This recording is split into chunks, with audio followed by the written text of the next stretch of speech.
Make sure you stay till the end. We'll talk about 2 common mistakes people make that can cost you thousands of dollars.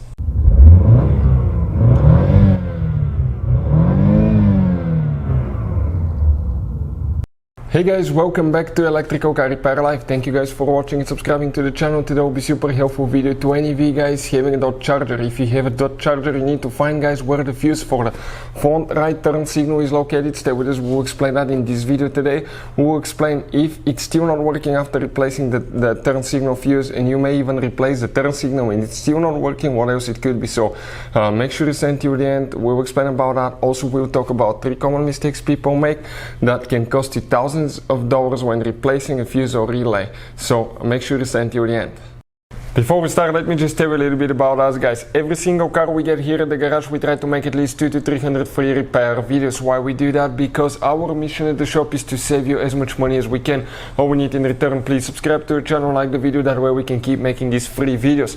And if you guys want to buy any parts, tools for your Dodge or any vehicle, you want to get them at a good price, quick shipping, check out the link in the description of the video below. That's where we get all our tools and supplies from. So let's continue now. This specifically is a 2018 year model guys. It should work on V6, V8 engine specifically. We have our 3.6 here, but that doesn't have anything to do with the fuses. They're about the same. So if you open the hood, most people will just hope that the fuse is in that fuse box here, but you're out of luck, it's not here. If the front left turn signal doesn't work after you replace the fuse guys, what else you may need to do? You may need to reset the body control module. And you will need a scanner that can practically access every computer system in your car. This is an amazing tool. I'll put the link in the description of the video below where you can buy it from. You can check the current price, features, but it works on almost any car you can think of. And it's a tool guys that can pay itself off in one-time use. It can access every computer system in your car. It can read codes, delete codes, and see live data for that specific system.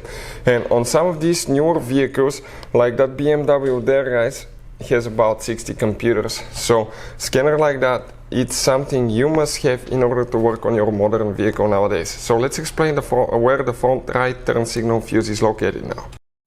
So what do you guys need to do? You need to open the trunk on your dot charger. Once you do that, you need to leave the trunk liner right here, that's on the bottom. And once you do that, you will get to the spare tire and the car battery.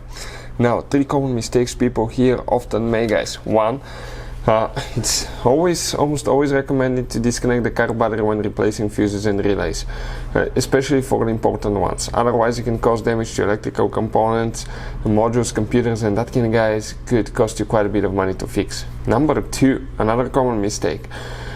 Most people do not know that, but it's very important to know which battery terminal to disconnect and reconnect first. Otherwise, if you do it the wrong way, you can burn electronics, modules. How we guys know about that? We actually made that mistake and we burned the airbag module computer on Mercedes C-Class, and that repair itself, that new computer cost us $2,000. So there is a special video that explains which battery terminal to disconnect first. Check it out, it will teach you all about that. Very important thing.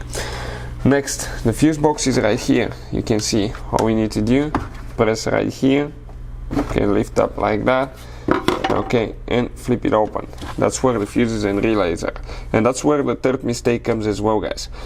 So you can see you have different kind of fuses, relays. Common mistake people make here, they do not test fuses and relays. But fuses, what they do, they usually try to see through the glass and find out if the fuse is good or bad. We have had so many customers come to the garage guys, okay, where they cannot fix certain problems.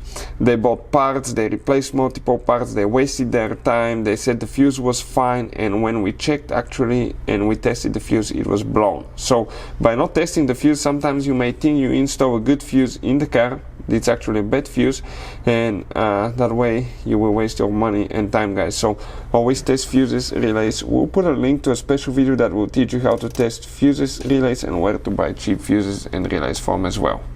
So where is that fuse now? If you come on the very top row right here guys, that row that we are talking about, and you start from the very left, even if you have a missing fuse, you still count it. You have fuse number 1, 2, 3, 4, 5, 6. That's 6 fuse guys right here. That's the one, okay, that we actually need to check, but it's known as fuse number F7 guys, F7, but it's 6 in a row.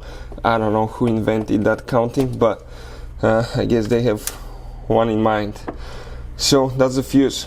I'll grab a new one. If you want to see where to buy cheap fuses in relays foam, I'll share guys the link in the description of the video below. Check it out. Don't forget to install your cover. You may need to reset the code that was triggered if you had a problem with it, and that should fix the fault right there. So, hopefully the video will be helpful. Thank you for watching and see you next time.